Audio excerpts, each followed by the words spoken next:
Yo, what is going on, everybody? Welcome to another episode of Gaming Gone Weird. This is episode number 63, the podcast where we talk about everything and all weird gaming, and we give you guys the highlight of the gaming news that happens this week. We go live every Wednesday at 8 p.m. Eastern to give you guys all that great gaming news that you just want to soak up like a sponge.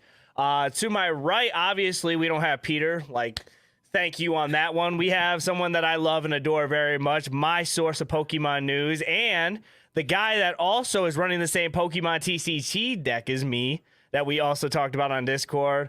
My boy, my brother, my Ohio best friend. Well, kind of all three. Just kind of combine those together. No in particular order. My boy Coco. Coco, what's up, man? How you doing, baby? What's going on, Nick? Welcome back to the show, bro. I feel like it's been a good 20 episodes, but yeah, it's been a while. I'm glad Pete got to get torn away to bring me back. And I'm excited to be here, man. I'd like to throw in a little wrench into the podcast. Like sometimes we get a third person thing and we throw you in here to kind of give you that sort of role into it. I feel like it'd be kind of cool to add more bodies to the Gaming Gone Weird family, Kind of like that recurring guest, Yeah, that'd be kind of nice. And especially with Pokemon DLC, I'm pretty sure that's coming out tomorrow. And it's kind of perfect that you're here for this time because we have a lot to go over with the Pokemon because you still got to go over the last DLC that came out. We got the new DLC coming out. So it's just kind of perfect to have you here. But it is also kind of a different thing because last time you were on, you did not really play the Pokemon TCG, or you not really talked about it. I know you do a lot of the collecting, but now you're playing the game. So, tell the people how that journey's been for you. Yeah, so the last time that I played the Pokemon TCG, or any TCG for that matter, was back in 1999, going to Toys R Us, actually going and playing in competitions there. I still have the little badges that they would hand out each time you would go up there and win a match. That's the last time I played, man. That's so tough. But now I've got, I open packs IRL all the time. So I have all these code cards just sitting here. And I was like, you know what? Let's just do a stream where we open a bunch of these packs, build up one of the big meta decks, and just try it out, see how fun it is. And it was fun. Mm-hmm. I'm liking it. Iron Valiant is one of those decks that is it just runs really good. I know y'all aren't here for the big Pokemon TCG stuff, but there's a deck right now with Entei, if you guys know, classic legendary to the original Pokemon series, and then also Iron Valiant, which is a new spinoff of that Gallade Gardevoir future type Pokemon that's in the new games. And it's a very good deck. And I was kind of shocked when I heard that Coco was running the same deck, and I'm over here building it myself IRL, so I could go and get some gym badges myself because you know how it is, man. We're competitive out here, so we like to play the game. So that's how it's been, man. It's cool, man. Again, I love having you on here, man. I'm excited to kick off a great show with you, man. On my end, really, nothing's been really going crazy, man. Just doing a lot of family stuff. I did play a game that I will be talking about later. I will be giving you guys a review on a game that I was playing throughout the week. Still trying to figure out what game I kind of want to start playing again. There's just so much out right now, and just I'm kind of flooded, and kind of honestly, my mind is just everywhere with what I really want to play because there's just so much else. But there's just so much out. But hopefully, I can kind of kick off into a new series or a new thing, man. Do you have any recommendations? Honestly, do you have something that I should play, or if you guys have anything, let me know. Because I'm honestly lost on what I should play next. I'm stumped. You know what's crazy is I've had my eye on for the longest time, hoping that there was going to be a good farming sim. I don't know why, man. I really want to get into a farming sim. I tried Palia, which was pretty fun, but I've got a couple that I've got my eye on. They're still in development though, so they're not quite out yet. But that's kind of what I'm trying to look for, something that you've got your day-to-day life, which is crazy. It's hectic, family, all this stuff, and then it's I just want to chill. I don't want any. I don't need bosses rushing at me and enemies and trying to crank 90s against 10-year-olds. I just want to sit down and grow some carrots and just turn my brain off. Sometimes you need that though, because sometimes I feel like a false gamer sometimes. Because sometimes I'm like, hey, bro, I'm not cranking out 50 hours into a game, man. There's something else I could do, man. I like cranking out these little 3-4 hour 5. Quick, get to the point, bro. It's good. It's made well, and it's we're straight to it. You give me a game that's once you get to above 30 hours, I start to sweat mentally. I'm like, oh gosh, I'm that long of a game, and I truly now like to sit there and marinate a game, bro. I'm not trying to sit there and I'm not trying to rush through a game, rush through all the side quests, rush through all the BS. Like, that's not what I want. I want to be able to just like take my time, really do all the grinding, find all the secret gear, like just, really explore and like give the game for what it's worth. That's why Spider-Man was so great for me, because even with it being like only about 20 to 25 hours, I was able to do every side quest. I was able to get every costume, everything was explorable and reachable to an extent where like you got the whole package that was very well done in a short period of time. And I feel like if you like rush through a game like that, you're not really like appreciating or paying like homage to like what the creators of the game went through to build it, right? There's so many little things that people probably look over, when they try to rush through a game like that. And, you gotta absolutely like spend that time, looking at all like the creative stuff going on in a game. You can't just look past that. Mm-hmm. Very true. Very true. But I've also been playing a lot of Madden, which Madden kind of just soaks up my time. Yeah, very depressing. I know. I just kind of like tear up and like my soul breaks on the inside when I kind of talk about that too. So can't be letting the fans down when I talk about I'm playing Madden. So yeah.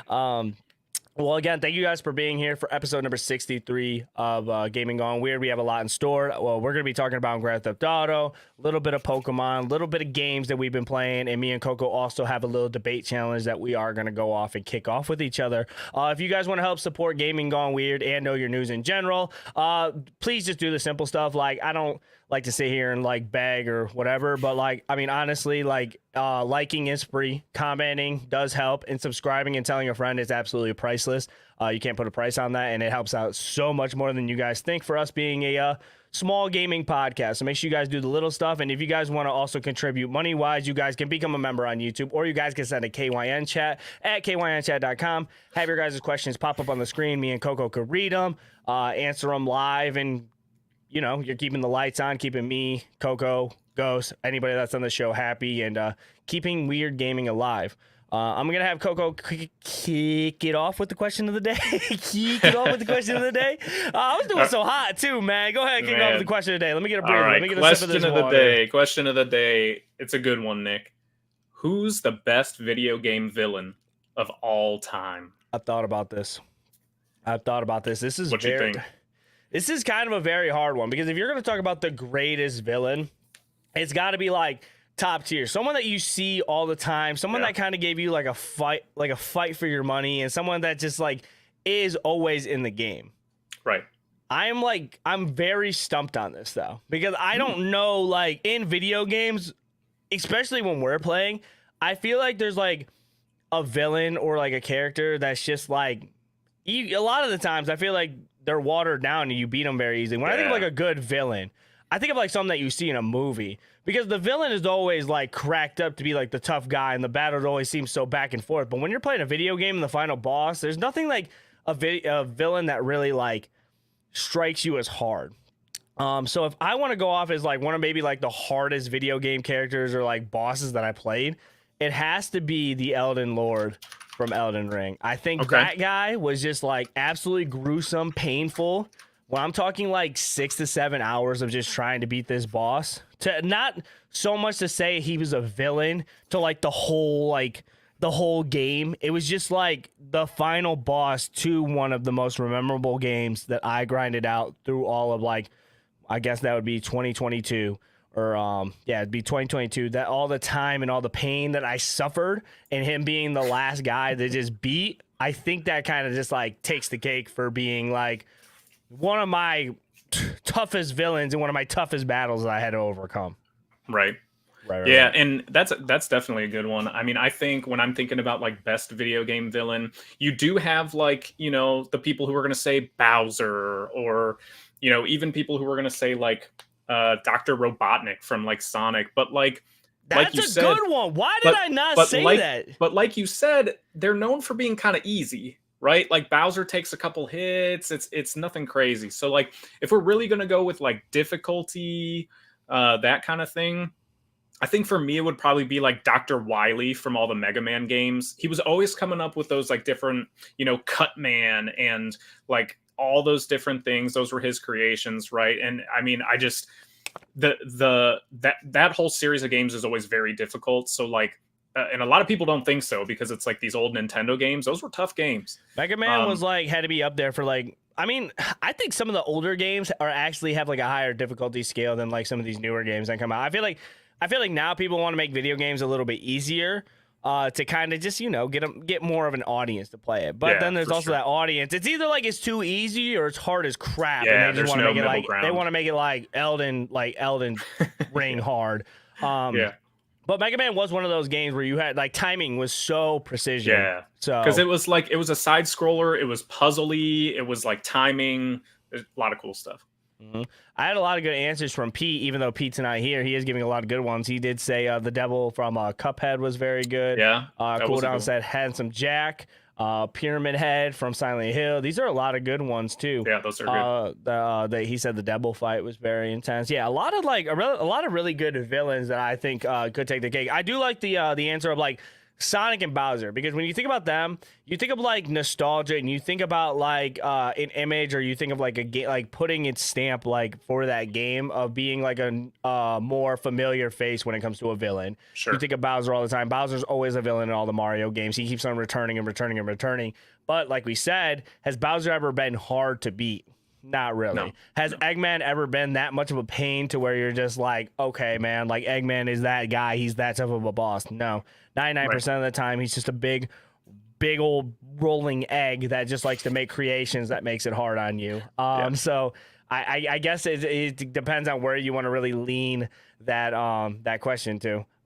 Tim also said Nick's biggest villain in video games is time. That's why he can't finish any game. Okay. I think it's time to skip away from this topic. Let me know down below in the comments or in the chat what games have the hardest villains, while I go ahead and kick off with the games that are coming out this week, guys. We do have a bunch of them. A lot of them are coming out on Switch as like remakes or just like coming out for that platform that have already been out. But there are some new ones and some to highlight. The first on my list that came out December 5th was a Highland Song that comes out on Switch and PC. Disney Dreamlight Valley that came out on December 5th. It comes out for PS5, Xbox X and S, PS4, Xbox One, Switch, PC, and Mac. Shout out to them Apple users for finally getting a game. Have a Nice Death came out yesterday for the PS5, Xbox XS, PlayStation 4, Xbox One, and PC. And Have a Nice Death was a game I was actually looking at. I think it's a Metroidvania game or more of a platformer game, but very nice looking game. So take a look at that, guys. Skater XL is coming out for the Switch. Don't know if that game was out already, but it's out now. Sonic Dream Team comes out for the iOS. That came out yesterday. Lord of the Rings Return to Moria. That comes out for the PS5, and that came out yesterday. Vampire the Masquerade Song came out for the Switch. A game that's kind of raving right now and a lot of people are talking about is Avatar Frontiers of Pandora. That comes out tomorrow for the PS5, Xbox X and S, and PC. Lego Brick Tales comes out for the Quest December 7th. Outer Wilds is finally coming to the Switch December 7th. Terminator Dark Fate Defiance comes out for PC the day before the open world zombie game that everybody's talking about, because it copies every single other game and it looks absolutely terrible. If you're into that and you're over the hype, make sure you guys check out the day before. That comes out tomorrow, December 7th. I'm looking at you, Illest Killa. Plumbers Don't Wear Ties. That comes out on PlayStation 5, Xbox X and S, PlayStation 4, Xbox One, Switch, PC. That comes out December 8th, and I don't know why I keep on reading games that have no intention on playing, like Plumbers Don't Wear Ties. And also Resident Evil 4 Remake is coming out for the PlayStation VR 2, and that is kind of like going to be a really good game that I would think that you would play. But I do have to play Plumbers Don't Wear Ties because that is getting a definitive edition. I think it is time to play that. Like I said, guys, a lot of good games. Honestly, if I were to pick one from this list, I think Avatar sticks out the most to me, and Have a Nice Death. But that's just me personally. Coco, anything that really gets you hyped up and really wanting to play some games? Man, I mean, Dreamlight Valley, you know, although it is Disney themed, I have heard a lot of good things about it. We've got, you know, friend of the show, Jerry's, who I know plays, I believe plays that one. So, I mean, that might be something that I look at, you know, for like just a chill one for me and my wife to play, to be honest. Yes, sir. Yes, sir. We always like to get the wipes in gaming, you know? We always got to, for sure. For sure. Yeah, 100%. My wife's been playing Call of Duty, so I can't save her from this lifestyle, you know? It's like I'm from Disney Dreamlight Valley, you know. That's... Yeah, just a tad. Let me know what games you guys are interested in and what games you're gonna highlight for this week and to spend that nice little paycheck on. Going ahead and kicking it off with the first and main topic of the day. If you guys have been living under a rock and you guys don't know what's been happening, GTA 6 is coming out in 2025, and it finally got a first look at the trailer that came out for it. That came out yesterday. So if you guys don't know, Grand Theft Auto 6 has been talked about for various like months, years. When's it coming out? We played Grand Theft Auto 4 for like 10 years now, and now we're getting to the point to where people like play Grand Theft Auto 4 when they were 10 years old, and now they can pay for it themselves when they go into GameStop. It's crazy how long that this game took to come out. If you guys don't know what it's about, we did get a trailer yesterday, and it did show a lot of crazy stuff. Grand Theft Auto 6 takes place in Vice City, which is technically like the Grand Theft Auto's version of Miami. It's basically going to be a Bonnie and Clyde inspired story, which actually has two protagonists in it named Jason and Lucia. The fun fact about the girl protagonist is this is the first female protagonist that GTA has came out with for the main story game. So shout out to that, because I think that is very cool and going to get a lot of rave from the community. There's just a lot of footage, and they also had footage that was leaked for more of like robberies, gunplay, and more stuff about the game, but I didn't look at it because I really don't want the spoilers to it. I think this game looks crazy, insane, realistic. You could tell they took a lot of inspiration and a lot of fun from like stuff that goes on in Florida and like the insane parts of what is going on in that state, because it's too hot. They're acting crazy. They're jumping on tables. They're running from the cops. In thongs, gardening, which honestly, y'all need to mind your business, because that actually sounds very comfortable. I'd love to just be out in my thong, spraying some flowers and stuff, you know, balls out. I'd be going crazy. That'd be so freaking comfortable. And I think that this game is just going to set so many records. It's going to be the highlight of 2025, and I think it's going to set a new standard for gaming. This game is going to be coming out in 2025 for Xbox and PlayStation. And there's no announcement for PC, which is crazy. I've been talking a lot. I need to go ahead and kick it off to my boy Coco, because I could just kind of rave on what has been going on. So you watched the trailer. Yeah. Were you excited? Were you like, so like, yeah. what was your first thought of seeing that the trailer was announced early? Because they did get released early due to leaks, which, yeah. I mean, look, like with like a game this big and with a budget that big, I mean, obviously Rockstar is going to be want to be the ones to have their best foot forward and be showing this off to the community, all their hard work and everything like that. Correct. So they don't want it to be like leaked and all this stuff coming out. Obviously, they have to come out with it early, which is a bummer.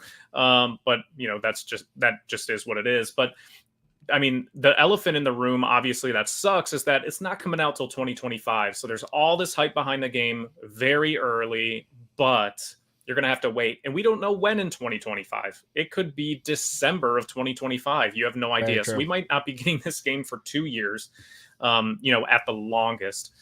Still having to wait over a year, you know, to have it come out. But you mentioned breaking records, Nick. It already has broken records with the most YouTube video views of any video in 24 hours other than music videos.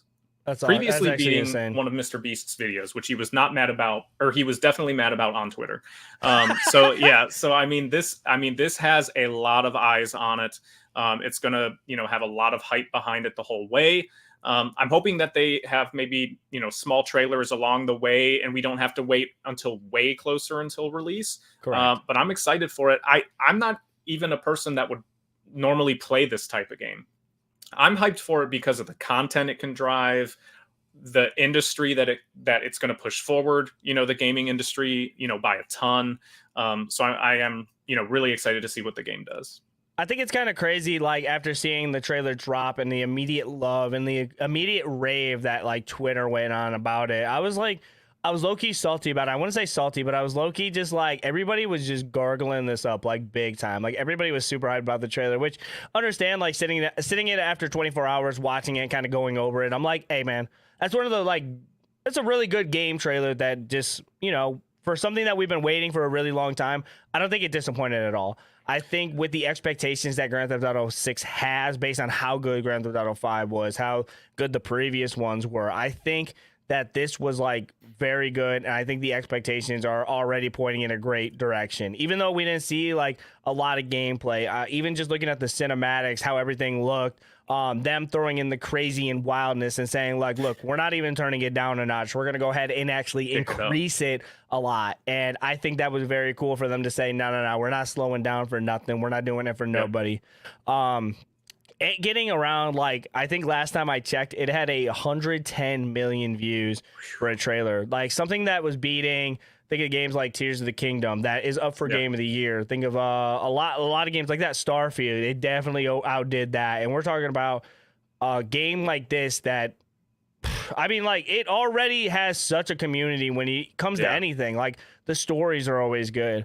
You have that modded community that always does, like, the mods and, like, the role play sessions.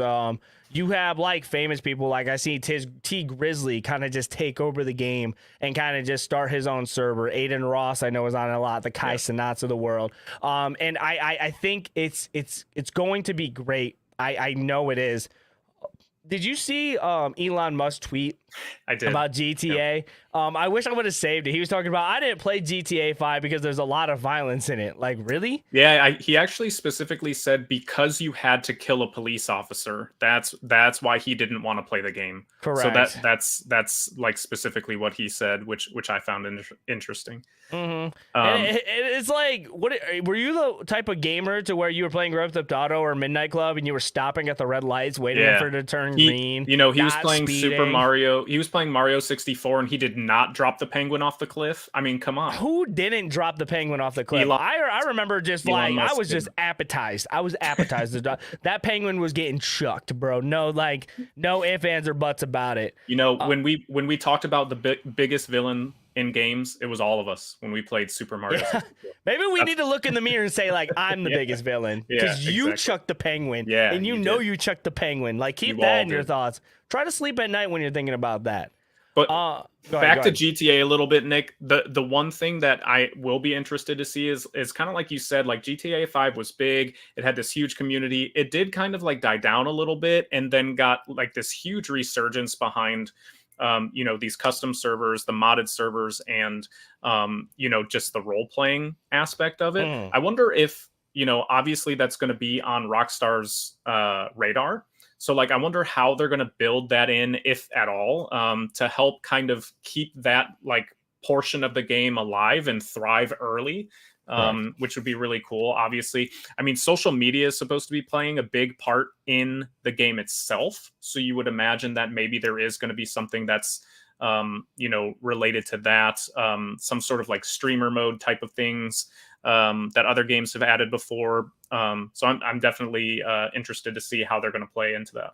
Yeah, I know that we've read reports that Rockstar actually hired modded groups and people that were behind certain mods to help work on the game. Probably because, I mean, it'd be dumb for them and they'd be like very like blind of them not to realize that a lot of what kept GTA 5 alive and what keeps that game alive is the PC mods and what people do on the game online and after the fact. So I think hiring and bringing in a lot of those peoples and to kind of make it more mod central to allow people to do something outside of the story, which, come on, bro. Like, we already know just with the trailer itself, this story is going to be absolutely electric. I don't see it being anything less than spectacular. Just seeing the trailers and just having a Bonnie and Clyde, like, kind of smooth set to it too. You could do a lot of stuff with that. We could have like fights amongst the main characters, which we've seen a lot in GTA 5. A lot of the times, a lot of the main characters bickered with each other. They are having problems within the story that they had to focus on themselves. So it could be like a love relationship thing, but it could also be a hate relationship. Who knows if like it could be deeper than what it is. I also want to talk about what we're speculating price wise. I just still don't have in the heart to say this is going to still be a $70 game. No, I think that Rockstar might be a little greedy and might try and push this to like an $100 game. Would that be surprising to you at all? Or do you think like they keep it safe? They say console, we're going to go with the flow. We're going to still say it's a $70 game, but like, I feel like even if they wanted to charge this for $100, not saying to do it Rockstar, bro. Like I'm just a podcaster. Like you don't have to take my advice on this one. I still feel like they would still get a crap ton of money if they said, look, here, like if you $100 base game, if it's finished, which usually they are. You know what I'm saying? What do you think about that? I don't think they'll go as far as 100. There's probably going to be some like special, version, some limited edition that might have that. But I think like the base game for this is probably going to be about $80. I think they're going to be the first to kind of like push it up to that price point because they know they can handle it. I don't see it going to 100, but boy, I mean, it wouldn't surprise me if they did. You know what I mean? Mm-hmm. That's kind of where I'm thinking with everything too. Like, I just think they have the capacity to do it, and I wouldn't be shocked if they were just like, "Yo, this is going to be a very expensive game." Yeah. Other than that, dude, like I'm geeked about it. I think this might be like one of the first GTAs I really dive into because, man, like I'm the type of person. Like, chat could probably tell me the word. Probably dumb is the right word, but a lot of times when people like hype up stuff and like really get like over exaggerated about stuff, I tend to just like push myself away from it, especially when it comes to like GTA, because I know a lot of people still are playing GTA, and I still can't in my heart find a reason to why people are still playing GTA till like this day when a game is that old. Like, this is the reason why like it takes a while for these games to come out. Like, why would Rockstar push out a GTA 6 anytime soon? Like, it says 2025, and that's not set in stone. They could say, like, yo, people are still playing GTA 5. People are still dumping money into the game. Why would I be in any sort of rush to get out of GTA 6 and to make it anything worse than GTA 5? They want to make sure they could surpass what GTA 5 did by throwing in a better story, throwing in better, like, mechanics and mods and, like, all that type of stuff. I am a little bit jealous. I am a little bit jealous, though, and I'll tell you why. I'm jealous that a franchise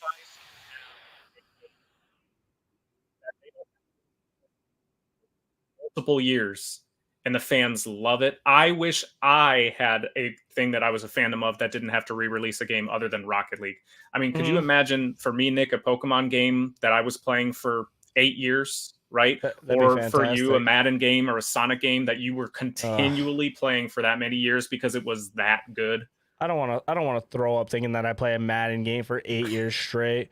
I already do play a Madden game for 8 years straight, and I spent $70 on the new one when it comes out because I have like brain problems or something.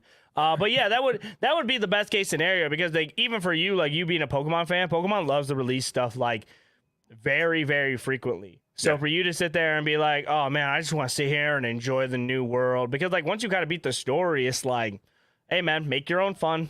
But it's kind of hard to. You got to wait and rely on DLCs, which we kind of will get into in a bit. Is GTA cop is GTA 6 a for sure cop for you? Like I want to know, like stamp in stone. No price determined. 2025. It comes around 2 years. Is this the game that you're going to be picking up? For me, no. I'm just not the GTA guy, but I feel like 95% of people right now would watch that trailer and be like, yeah, absolutely. Yeah. Absolutely. Yeah, I think even with me not really being on the GTA hype train all the way, like after this trailer, I'm in on the hype train.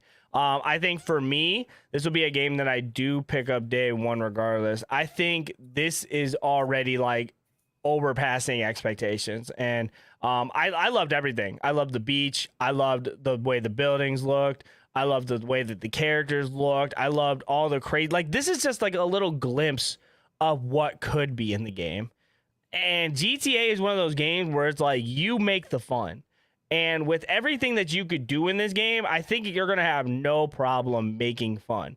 So I'm super excited about it. This is going to be a day one cop. I really want to see if there's going to be a PC edition. Obviously, they're probably waiting on the back end to see like what it's going to take to push out on the PC. Yeah. Because if it's pushing out a lot of like graphics and stuff like that, it's going to be hard to run on like certain PCs. So I can understand why that might take a while.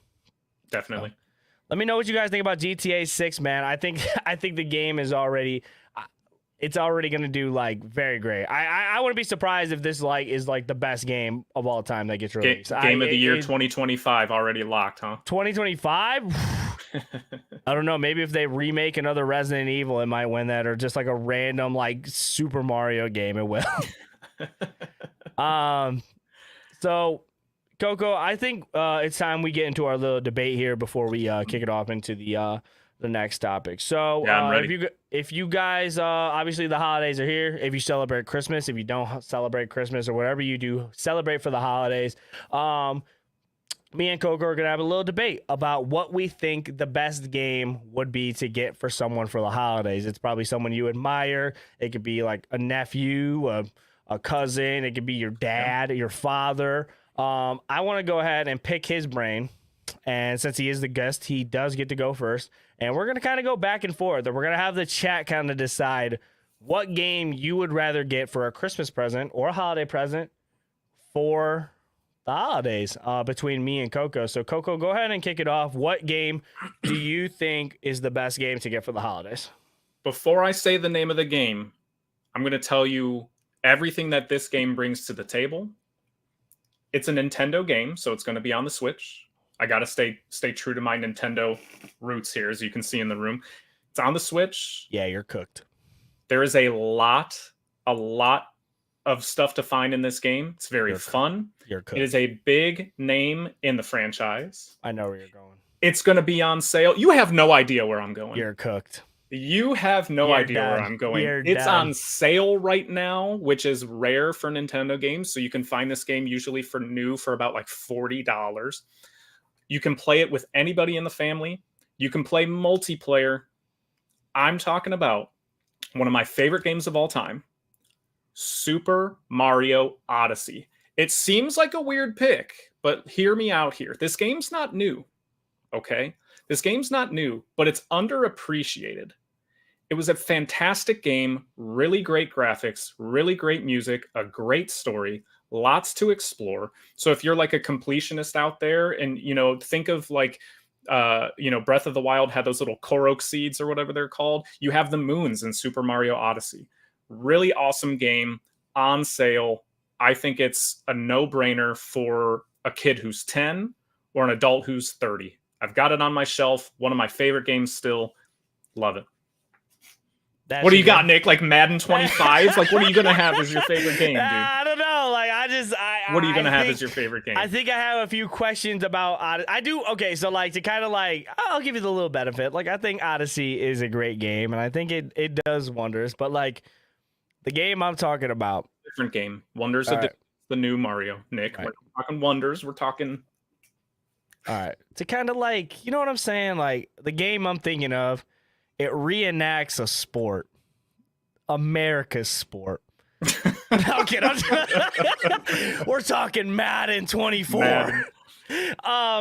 Nah, honestly, I put a lot of thought into this one. And out of all the games that I played over my years, and a lot of games, especially for the games that I played this year, there was one game that kind of stuck out to me. It's a game that's on the PC. It recently came out for the Switch. It's actually up for a lot of awards right now, too. I think it got snubbed for Game of the Year. I actually ended up playing it. Well, it is on... Okay, so it's on Switch, PC, Xbox, and PlayStation. It's a game that it introduce you to the genre itself and to like really just kind of ease you into the genre. Very good storytelling, very beautiful graphics. I'm talking about Sea of Stars. Now, Sea of Stars can be a really intimidating game, but Sea of Stars is also a game you're going to spend a lot of time on. The story itself is about 30 to 40 hours long. Not a dull moment within the game. Characters, very lovable, very great. It's a very, very introducing like role into the JRPG genre. If you never played JRPGs or like turn-based games, very easy to understand, very new, very nice. I love everything about this game. It's gonna run great on whatever you play it on. If you have the Game Pass, and this is where like I beat you though. Game Pass, you're paying for Game Pass. You're playing that thing for basically free. But if you don't, then you are paying the same $40. Like, Nintendo don't got the Game Pass. That's true. You're paying $40 for a game that came out in 2005. Like, that's you. You know what I'm saying? Like, and you guys don't have to look up the date because my sources are right. I will say, Nick, I'm going to give you a number, and it's 2. That's how many points more Super Mario Odyssey got on their IGN rating than Sea of Stars. Just saying. Super Mario Odyssey got a perfect 10 out of 10. Sea of Stars got an 8. Okay? I'm just saying, you're using words like intimidating for your game. Okay? I'm using games like fun, magical, you know? I think when you're talking about just your average, everyday gamer, everyone can enjoy this game. More than Sea of Stars, in my opinion. Okay. In my opinion. And this is where you're lying to my audience. You're saying everybody can enjoy it. Oh, I don't have a Switch. I don't have a $350 Switch. Oh, how am I supposed to play? But I can't even play it. First of all, you can get a brand new Switch for $200. And you said PC. PCs are like $800, like at the bottom tier, homie. If you have an Xbox, a PlayStation, like everybody has some sort of console nowadays. So like, I feel like maybe one of those is a Switch. That could be true. That could be very true. But I also think that like when you have when your game is on more of like all the consoles instead of just one, sure, it's more easily accessible. Yeah. But like, you know what? I'll give you your flowers, Coco, because Super Mario Odyssey was one of my favorite 3D Mario games, actually. I liked it better than Sunshine. I liked it better than Galaxy, which a lot of people might think is crazy, but the game's still great. It's fun. Yeah. You know what I'm saying? But it's not Sea of Stars fun. Like, Mario just doesn't have a story. Oh, look at me. I'm the plumber. I got to attack big dinosaur guy who's trying to marry the girl that somehow gets taken away from me every single time. Like, come on, bro. Give it a break. People want a story. They want to have a game that they could just read and they're going to fall in love with the characters and the things that are being said on the screen. What does Mario say? Yahoo! Like, well, yeah, bro. Like, yeah, you're really getting me right now, right? Listen, when you're talking about like lovable characters that people can fall in love with, you do have me there. I do remember the main character in Sea of Stars being in like the Macy's Thanksgiving Day Parade, having a massive movie coming out about it. I remember all of those. Yeah, that's absolutely true. You're right. I think I lose on the lovable character front. He said the Sea of Stars character had a Thanksgiving Day parade. Yeah. You're come on. Okay, you're kind of you're like digging it, like you're digging deep. Like this hole is getting deep because you pulled out an IGN review.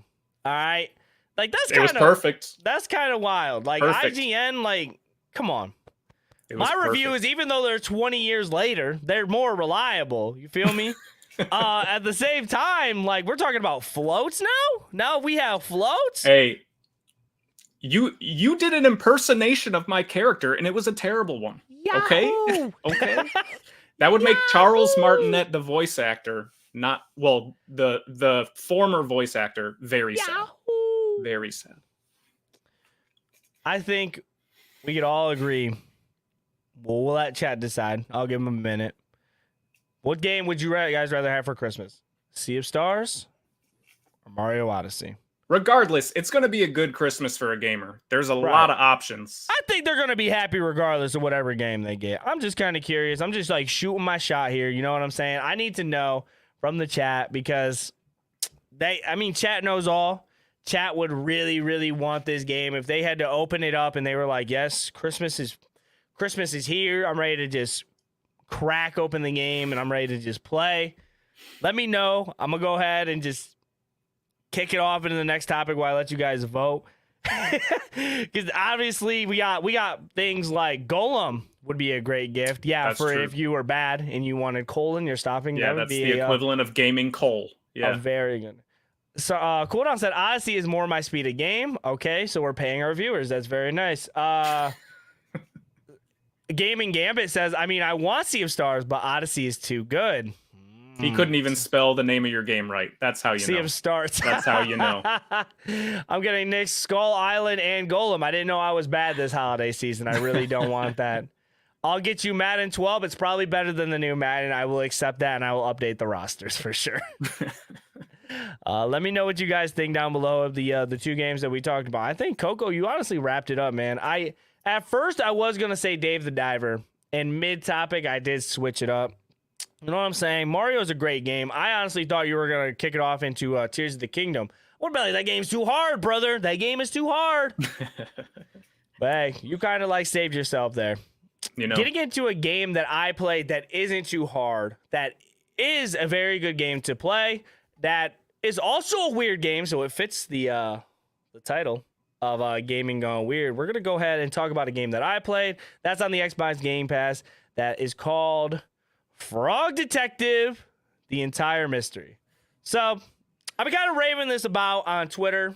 I've been talking to my friends a lot about it, of Frog Detective, because they're sitting here talking about games. They're sitting there talking about whatever. I'm like, but have you all played Frog Detective? I got people talking about the new Fortnite season. I got them talking about this. But have you played Frog Detective, The Entire Mystery? If you don't know what Frog Detective, The Entire Mystery is, it's a game about a frog who is a detective who solves mysteries. So, you kick off as the Frog Detective. And throughout the game, you go ahead and you talk to your supervisor. And your supervisor gives you 3 different missions that you could pick from. So, right off the rip, you could pick off into 3 different types of missions or stories that you could play as the Frog Detective. Each mission or like mystery that you have to solve all kind of sums up to the very end of the game. So there's a mystery where you have to go to an island and you have to figure out what the spooky sounds you're hearing. The other one is who destroyed the festival. So everything that you play kind of sums up into the end of the game and what happens at the very end. You star as the Frog Detective, and like I said before, you go off into various islands and missions and you explore. And a lot of the times it's a lot of narrative. So it's a lot of talking to people, figuring out what is going on said island or said town. While you talk to people, they give you handy items that you're going to need to get certain things to continue throughout. So you got to talk to people, go do something to get a said item and bring it back to the person.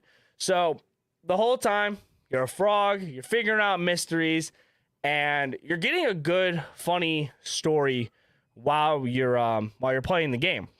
One of the highlights that I did like about this game is the characters. I think the characters were top notch. I think they're very funny. They look funny art wise, and they always have really funny things to say. So a lot of times, like if you look here, Larry's like, "I didn't do it," and like right off the rip, you're like, "Yo, Larry, like what are you're tripping right now? Like why are you like I'm just talking to you?" And they seem so suspicious every time they talk. So I really loved that about the game just for that. The characters were very memorable. I remember there was a character named Mo in the game. Mo was a mouse, and she liked to dance. But she also liked one of the characters in the game. She's like, "Hey, can you ask one of the characters what their favorite dance is so I can do it in the dance competition?" He's like, "Yeah, I like breakdancing." So Mo, the whole game, she's just like...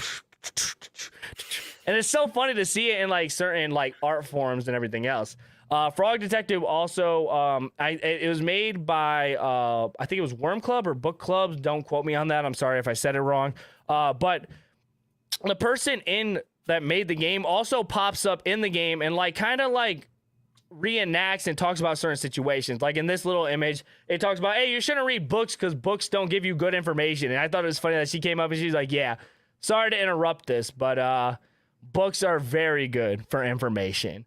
And like I thought it was funny to like kind of like throw herself into the game, into the art style, into her like kind of like, even though the game kind of jokes around and says like, "Yeah, you shouldn't read books," but then she's also here to say like, yeah, make sure you read your books and make sure you get your information from books, because it's actually a very good idea. And I just thought it was a funny and change of a pace for a game like this to kind of throw that in there into like, I loved it.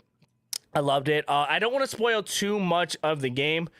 Just know that I love this game. It's on the Game Pass, and I spent about 3 hours playing it, solving all the mysteries and the thing at the very end that I don't want to spoil, but it gets a little spicy and it gets a little hectic. I think every stage gets a little bit harder each time, so you can go ahead and play the first mission. It's kind of like an intro to the game and like how you would kind of go about solving the mysteries. The second one gets a little harder because then you got to start finding stuff within the area.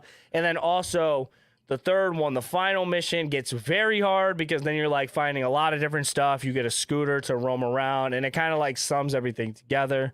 And also, I will throw this in. If you do beat the game, it has a nice little fun mini game where you could take the frog and do like this Tony Hawk mode, which is actually insanely fun. Let's go. Do not like sit here and judge my my scootering skills because they are really bad. But I think for this game, for like just like it feels like it's not like graphically, it's not like the most graphical game.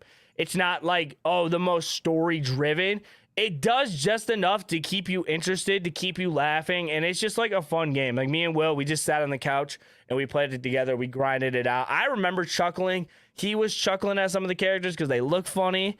And at the end of the day, man, you're a frog detective. And also a fun fact I want to throw in about the frog detective is he doesn't wear hats because he looks funny in a hat, which you can kind of understand about why he would look funny in a hat because his eyeballs are like kind of spread apart. So he just can't wear a hat. And that was my review on Frog Detective. Play Frog Detective.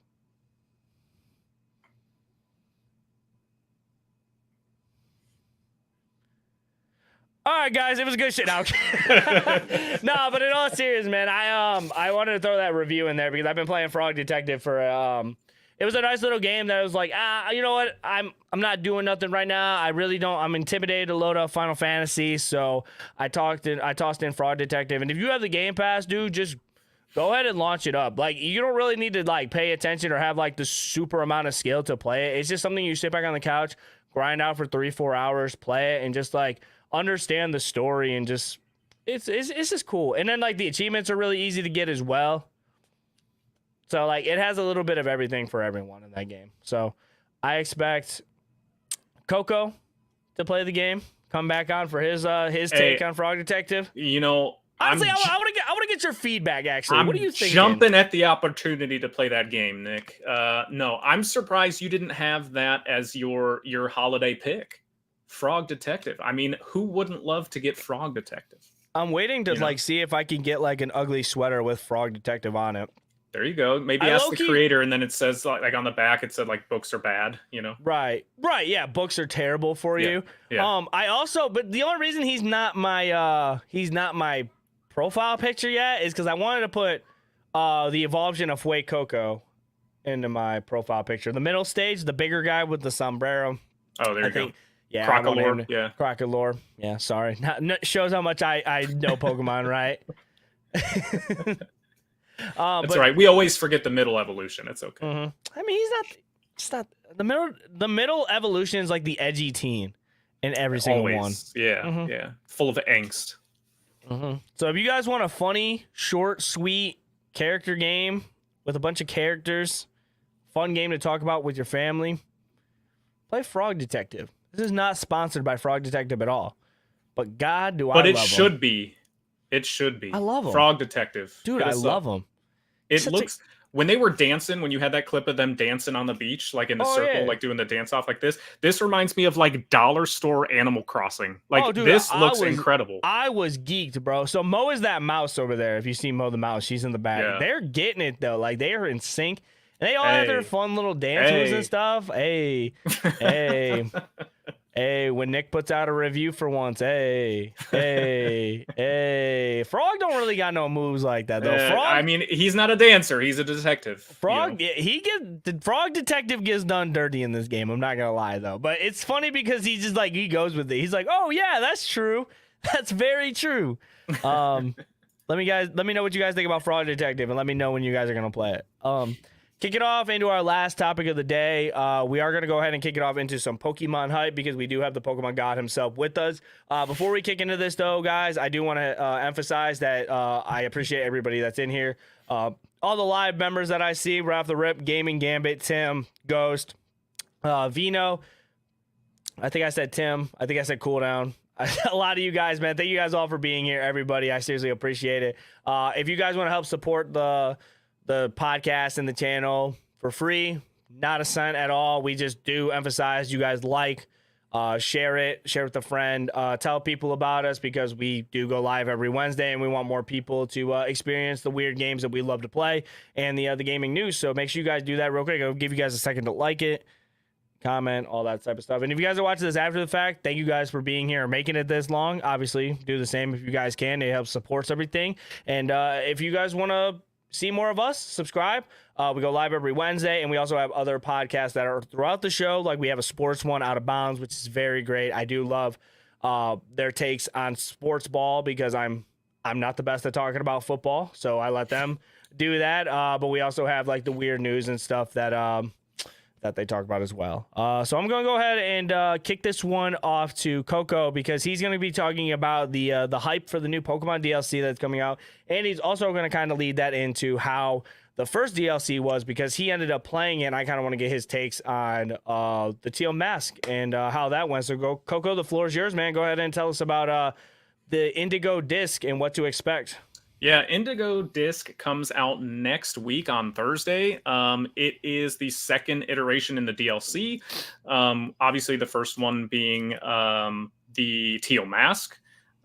This is going to be for Pokemon fans. This is going to be the one that should have some long-lasting content. The first one, it does introduce you to a new area, but it's not going to be the thing that you kind of go back and play very often.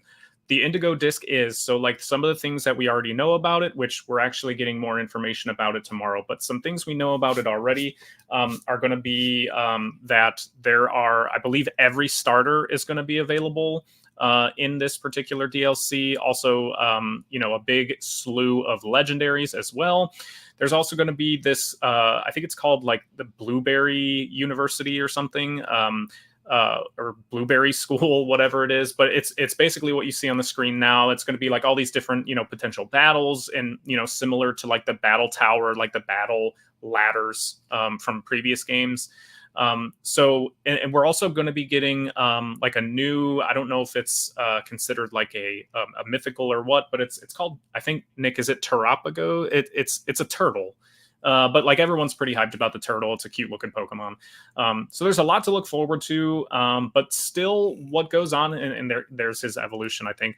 But a lot of what's going to be, as far as content and what you're going to be able to do there, is still a little bit not all out there. We don't know exactly what's going to be out there. There are leaks, which I try to avoid. So, there's, but in 1 week, we're going to have a way better idea. Maybe even tomorrow, that's when this new video comes out with some more information. But it's exciting. It's exciting. The first one, the Teal Mask, I thought the story was cool. It was probably about maybe 8 to 10 hours of story, if I recall, somewhere around there. It introduced it was a 10-hour story game. Maybe. I mean, that's how long hours? That's insane for the DLC. For the DLC, I think. I mean, I could be really wrong, but I mean, it took me multiple streams to get through it. So I mean, I'm thinking that.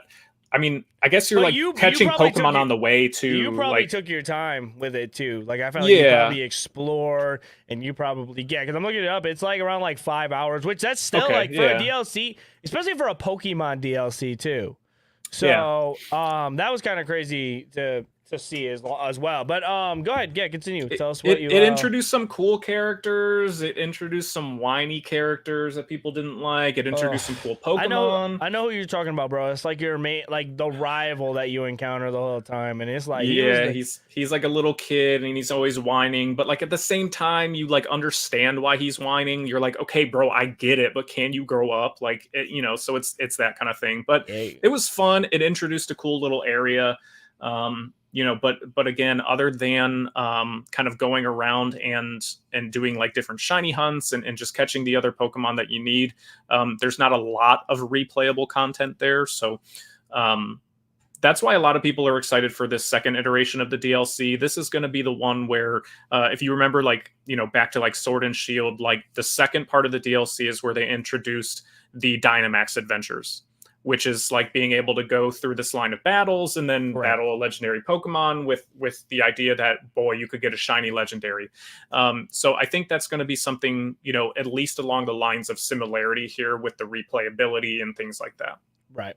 Because I was gonna lead into that because last year with the other, not last year, I'm sorry, with the last main Pokemon game, you said it was the Crown Tundra.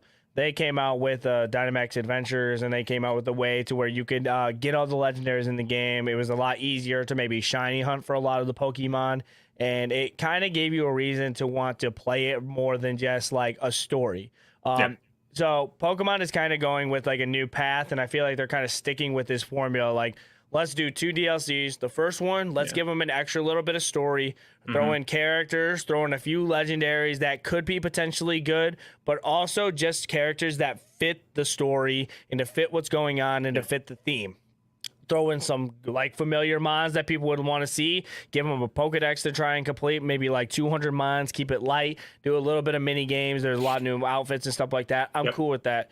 But with what we're going to get with the Indigo disc is we're going to get a lot more like, okay, so a lot of, if you guys were paying attention to what I was showing, he said the Blueberry University Academy, that's what it is. Academy. Blueberry Academy, yeah. So with that, you're gonna get they're gonna be focusing so much on VGC.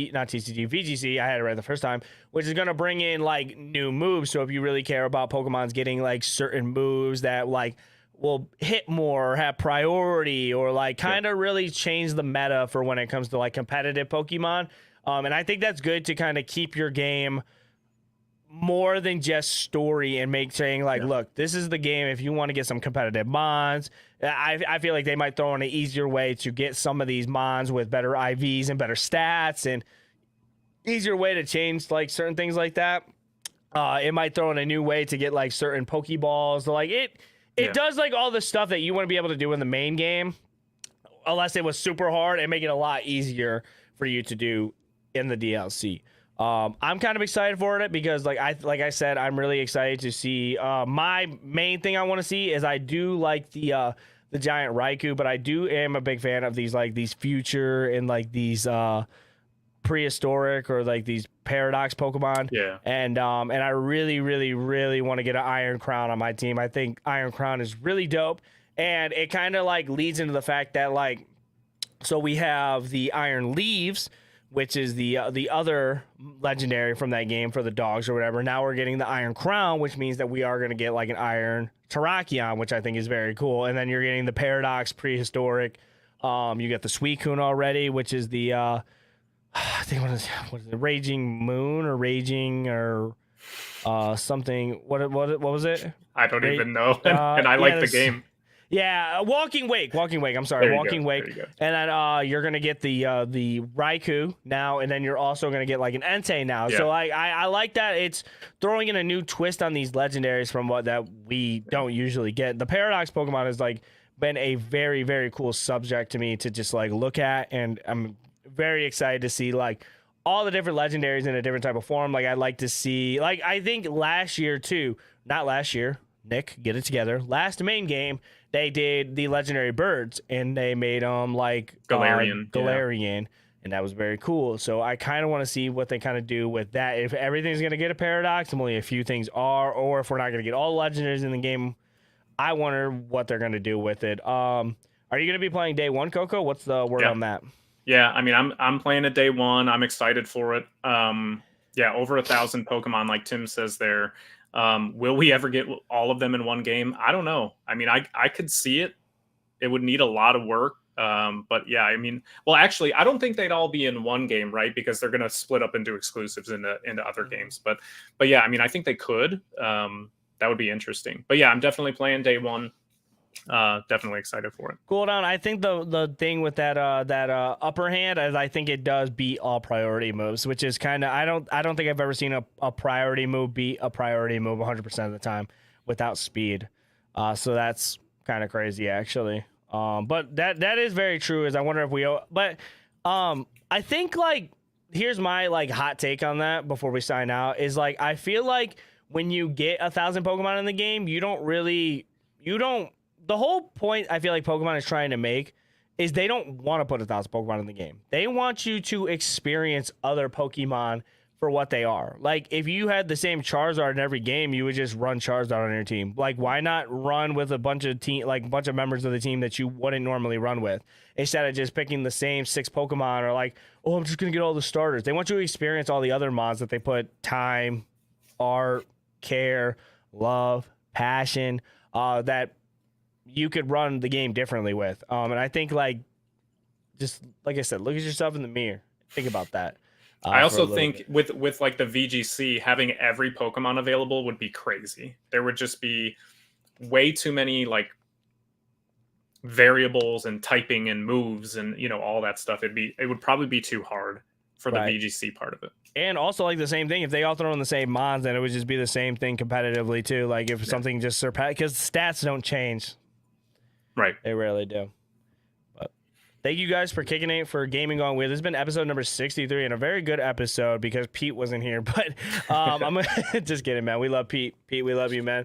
Hope you're having a good trip. I want to give a big shout out to Coco, by the way, guys. If you guys don't know Coco, Coco is a Pokemon fanatic. I'm gonna let him sign off in a second. But make sure you guys check him out for real. Like, I know he's gonna sign off and say, like, yo, check me out on Twitter. Check him out, man. He's a cool dude. He's been on the show before. Mad love to him. He's always great co-host. So I appreciate you, man. Tell the people what else you're working on and where else to find you, man, because I know you do a lot of stuff. Yeah, so I mean, I stream 3 times a week on YouTube at the handle Oh No It's Coco. Mostly Pokemon stuff, but we do, sometimes do some other Nintendo stuff, some non-Nintendo stuff, some party game type of stuff from time to time. Next Thursday, when the DLC drops, we're actually giving away a copy of the DLC while we're streaming it. So if you're interested, you could always join. There. If you already have the DLC, it's a $30 Nintendo eShop gift card, so that'll be cool. So if you win, you still win regardless. So. Cool. I'll be there because I'm trying to get this DLC for sure.